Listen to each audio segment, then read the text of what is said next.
చూడండి, నేను ఇక్కడ దవనం మొక్క చూపిస్తున్నాను. దవనము అంటారు, మరవము అంటారన్నమాట. ఇది నేను చిన్నదంటే ఇంత చిన్న మొక్క తెచ్చుకున్నాను. అక్క వాళ్ళ ఇంటికెళ్ళినప్పుడు హూస్టన్‌లో ఉంటారు. అక్క దగ్గర తీసుకొని వచ్చానమాట. అది చూడండి, చలికాలం అయినా కూడా ఎంత బాగా పెరిగిందో. కానీ భలే ఉంటది దీని వాసనైతే.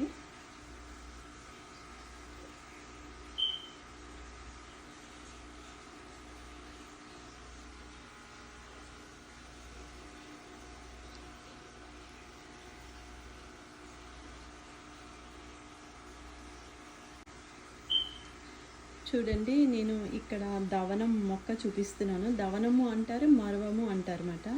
ఇది నేను చిన్నదంటే ఇంత చిన్న మొక్క తెచ్చుకున్నాను. అక్క వాళ్ళ ఇంటికెళ్ళినప్పుడు హూస్టన్‌లో ఉంటారు. అక్క దగ్గర తీసుకొని